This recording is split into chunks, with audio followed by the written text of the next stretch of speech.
Hello and welcome to Kalika classes. Guys, हम लोग 12th class NCERT physics part 1 का study करेंगे। तो आइए देखते हैं हम लोग कि हमारा फिजिक्स फर्स्ट पार्ट का पहला चैप्टर क्या है। तो हमारा पहला चैप्टर है इलेक्ट्रिक फील्ड एंड चार्जेस। तो जो हमारा इलेक्ट्रिक चार्जेज हो गया उसको कहते हैं विद्युतीय आवेश, और फील्ड का जो हो गया वो विद्युतीय क्षेत्र। तो हमारा फर्स्ट चैप्टर का पहला टॉपिक है introduction to electric charges and fields. तो जो इलेक्ट्रिक चार्जेज होते हैं यानी जो विद्युतीय आवेश हैं वो क्या होते हैं, कहाँ से आते हैं, तो आइए हम लोग देखते हैं। हम सभी जानते हैं, हम लोगों ने बहुत पहले पढ़ रखा है कि इस ब्रह्मांड के जितने भी वस्तुएं हैं वो सभी छोटे छोटे कणों से मिलकर बने हुए हैं, यानी कि हर पदार्थ जो है वो एक बिल्डिंग ब्लॉक से बना हुआ है जिसका नाम है परमाणु यानी एटम। तो ये जो परमाणु है हमारा, ये जो हमारा परमाणु है यानी कि एटम है, वो इस ब्रह्मांड के सभी वस्तुओं का बिल्डिंग ब्लॉक है। और इस परमाणु के पूरे द्रव्यमान इसके केंद्र पर केंद्रित रहते हैं, जिसे हम लोग न्यूक्लियस के नाम से जानते हैं। इस परमाणु का पूरा द्रव्यमान इसके केंद्र पर केंद्रित होता है, जिसे हम लोग न्यूक्लियस कहते हैं। और इस न्यूक्लियस के चारों तरफ इसी परमाणु के अंदर में इलेक्ट्रॉन्स, प्रोटॉन्स और न्यूट्रॉन्स ये सभी उपस्थित होते हैं। इलेक्ट्रॉन हो गया, प्रोटॉन हो गया और हमारा ये न्यूट्रॉन हो गया, ये सभी परमाणु के अंदर में उपस्थित रहते हैं। जब यहाँ पर आप देखेंगे तो आपको ये पता चलेगा कि यहाँ पे हमारा जो इलेक्ट्रॉन है इस पर हमारा एक निगेटिव चार्ज है, इस पर हमारा एक निगेटिव चार्ज है, और ये जो प्रोटॉन है इस पे हमारा एक पॉजिटिव चार्ज है, और ये जो न्यूट्रॉन है इस पर हमारा कोई भी चार्ज नहीं है। यानी कि जो इलेक्ट्रॉन है वो ऋणावेशित है और जो प्रोटॉन है वो धनावेशित है, और जो न्यूट्रॉन है उस पर कोई भी चार्ज नहीं है। तो जब हम लोग देख रहे हैं, हम लोग जब तीनों सब एटॉमिक पार्टिकल्स का यानी तीनों अपपरमाणविक कण का जब हम लोग अध्ययन कर रहे हैं, तो ये देख रहे हैं कि इलेक्ट्रॉन्स, प्रोटॉन्स और न्यूट्रॉन्स में से सिर्फ और सिर्फ दो ऐसे हैं, यानी कि एक इलेक्ट्रॉन और एक प्रोटॉन जो हमारा है, उन दोनों पर ही निगेटिव साइन है और पॉजिटिव साइन है।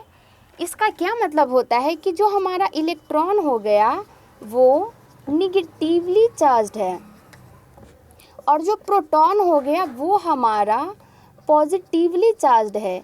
यानी कि जब हम लोग आवेश की बात, जब हम लोग चार्जेस की बात करेंगे तो हमारे पास सिर्फ दो तरह के चार्जेज होंगे। एक हमारा होगा ऋणात्मक टाइप का और एक होगा हमारा धनात्मक टाइप का। तो जो हमारा ऋणात्मक रहेगा उसको हम लोग इलेक्ट्रॉन बोलेंगे, और जो हमारा धनात्मक रहेगा उसको हम लोग प्रोटॉन बोलेंगे। और न्यूट्रॉन पे चूँकि कोई चार्ज है ही नहीं तो उसका चार्ज कहा जाना ही सही नहीं है, यानी कि वो चार्ज है ही नहीं। जब हम लोग चार्ज की बात करते हैं तो हमारे पास इलेक्ट्रॉन और प्रोटॉन्स आते हैं, ये हैं हमारे चार्जेज यानी आवेश। तो जब जैसे कि हम लोग एक चीज़ जानते हैं कि अगर कोई भी वस्तु हम लोग के पास रखा हुआ है, कोई भी वस्तु हमारे पास रखा हुआ है और उस वस्तु पर विपरीत दिशा में दो बराबर फोर्स लगाए जाएं। मान लिया कि जैसे ये हमारा बोर्ड पेन है, इस पर एक बाएं हाथ से फोर्स लगाएं हम और एक दाएं हाथ से लगाएं। अगर हम इस तरह से इसको फोर्स लगाते हैं तो ये जो हमारा बोर्ड मार्कर है वो कहीं पे भी शिफ्ट नहीं होगा, ना तो ये दायां जाएगा ना तो ये बायां जाएगा, क्योंकि दोनों साइड से इस पर हम लोग बराबर और विपरीत दिशा में बल लगा रहे हैं। तो सेम ऐसा ही होता है इलेक्ट्रॉन्स और प्रोटॉन्स के केस में। अगर बराबर मात्रा में, बराबर नंबर में इलेक्ट्रॉन्स और प्रोटॉन्स प्रेजेंट हों यानी उपस्थित हों, तो वो क्या होते हैं कि नेट रिजल्टेंट जो है उनका जीरो हो जाता है, क्योंकि हम लोग यहाँ पे इलेक्ट्रॉन के स्ट्रेंथ और प्रोटॉन के स्ट्रेंथ की बात करते हैं। तो इलेक्ट्रॉन और प्रोटॉन अगर एक साथ, मान लिया कि ये एक चैम्बर है कोई जिसमें हमने एक इलेक्ट्रॉन को और एक प्रोटॉन को रख दिया, तो ये हमारा क्या होता है, ये निगेटिव होता है और ये हमारा पॉजिटिव होता है। और चूंकि एक इलेक्ट्रॉन और एक प्रोटॉन की बात बोल रहे हैं तो स्ट्रेंथ भी जो होगा, दोनों का स्ट्रेंथ होगा वो स्ट्रेंथ बराबर होगा। दोनों का जो स्ट्रेंथ है, इलेक्ट्रॉन का प्रोटॉन का स्ट्रेंथ जो होगा वो बराबर होगा। और साइन अलग अलग होने की वजह से, दोनों के आवेश का उल्टा विपरीत नेचर होने की वजह से ये दोनों एक दूसरे को कैंसिल आउट कर देंगे और जो हमारा नेट जो चार्ज बच जाएगा वो हमारा 0 चार्ज बच जाएगा। यानी कि जब हमारे पास इलेक्ट्रॉन और प्रोटॉन की नंबर बराबर रहते हैं, यानी उसके स्ट्रेंथ बराबर रहेंगे, तो इलेक्ट्रॉन और प्रोटॉन का रिजल्टेंट हमारे पास 0 हो जाएगा। अब हमारे पास आता है कि हम लोग आवेश को डिफाइन कैसे करेंगे, यानी कि जो हमारा चार्ज है उसको हम लोग को जब डिफाइन करने की बात आती है तो हम कैसे बोलेंगे कि हम चार्जेस कैसे बताना चाह रहे हैं। तो electric charges is a property of subatomic particles that causes it to experience a force when placed in an external magnetic or electric field.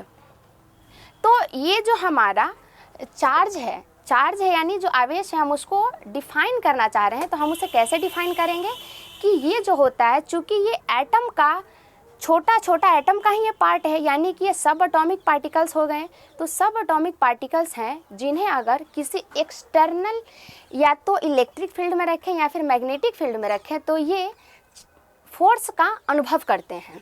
जैसे ये हमारा इलेक्ट्रिक फील्ड हो गया, ये हमारा इलेक्ट्रिक फील्ड हो गया, इसके बीच में हमने इलेक्ट्रॉन जो कि चार्ज पार्टिकल है, जो कि चार्ज है, इसको जब हम रखते हैं तो ये अपने सराउंडिंग में बल का अनुभव करता है, ये अपने आसपास एक बल का अनुभव करता है, that is called a charge. So guys, अब हम लोग चार्जेस तो हमने पढ़ लिया, अब देखते हैं कि इलेक्ट्रिक फील्ड यानी विद्युतीय क्षेत्र क्या होते हैं और इसका जो यूनिट होता है, इलेक्ट्रिक चार्ज जो हुआ उसका यूनिट होता है कूलम्ब। तो आइए हम लोग देखते हैं इलेक्ट्रिक फील्ड किसे कहते हैं। तो ये जो इलेक्ट्रिक फील्ड होता है, अगर हम किसी भी चार्ज पार्टिकल्स को उठा लें, यानी या तो इलेक्ट्रॉन को उठा लें या प्रोटॉन को उठा लें, तो वो जो ये इनका एक प्रॉपर्टी होता है, ये उनका एक खुद का गुण है कि जहाँ पे भी ये प्लेस कर दिए जाएंगे, जहाँ पे भी ये रख दिए जाएंगे तो अपने चारों ओर एक क्षेत्र का निर्माण करेंगे।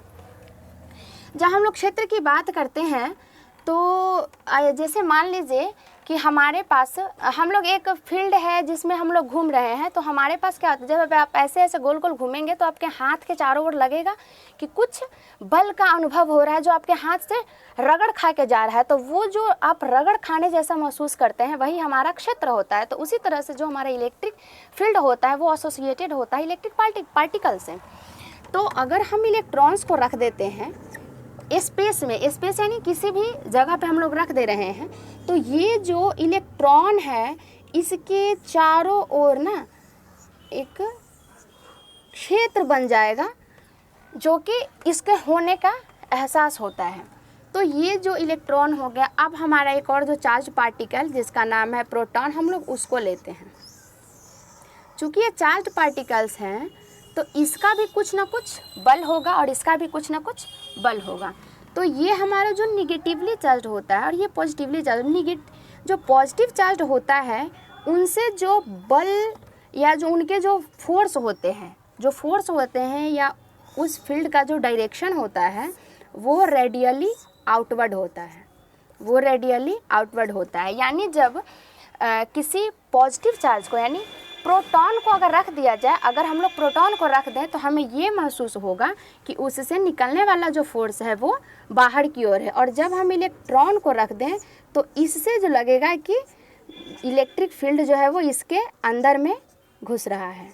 यानी जब हम लोग प्रोटॉन यानी पॉजिटिव चार्ज रखते हैं तो हमारा जो विद्युतीय क्षेत्र जो रहता है वो लगता है कि बाहर की ओर जा रहा है, और निगेटिव जब हम चार्ज रखते हैं तो ये अंदर की ओर जा रहा है। यानी कि अगर निगेटिव चार्ज और पॉजिटिव चार्ज दोनों रख दिए जाएं, ये मान लिया कि पॉजिटिव चार्ज है और ये मान लिया कि निगेटिव चार्ज है, जब ये रख दिया जाए तो पॉजिटिव से निकलने वाले जो फील्ड होंगे उसका डायरेक्शन आउटवर्ड होगा, और जो निगेटिव की तरफ रखेगा, जो निगेटिव चार्ज होगा उसमें लगेगा कि जो फील्ड का डायरेक्शन है वो इंटर कर रहा है। तो पॉजिटिव और निगेटिव चार्ज जब एक साथ प्लेस कर दिया जाए तो ऐसा लगेगा कि इससे निकल रहा है और इसके माध्यम से अंदर घुस रहा है। ओके, तो ये हमारा इलेक्ट्रिक फील्ड का डायरेक्शन हो गया जो पॉजिटिव से निगेटिव की ओर होता है।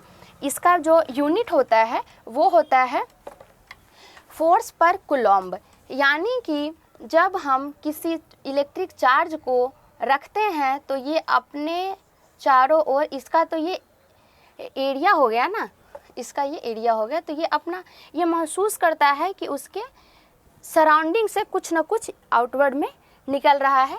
तो इसका जो फील्ड स्ट्रेंथ होता है, हम लोग पहले बात किए थे कि इलेक्ट्रॉन्स और प्रोटॉन्स जो होते हैं उनका अपना एक इंडिविजुअल स्ट्रेंथ होता है। तो जो इलेक्ट्रिक फील्ड हुआ, ये जो हमारा मान लिया कि ये पॉजिटिव से निगेटिव जा रहा है, तो इसका भी अपना एक स्ट्रेंथ होगा। तो इस जो स्ट्रेंथ होता है, जो इलेक्ट्रिक फील्ड का जो स्ट्रेंथ होता है उसका यूनिट होता है वोल्ट पर मीटर। ओके, तो गाइस आज हमने देखा कि इलेक्ट्रिक चार्जेस और इलेक्ट्रिक फील्ड क्या होते हैं। आगे के आने वाले नेक्स्ट वीडियो में हम लोग और भी आगे डिटेल से देखेंगे। Thank you for watching this video.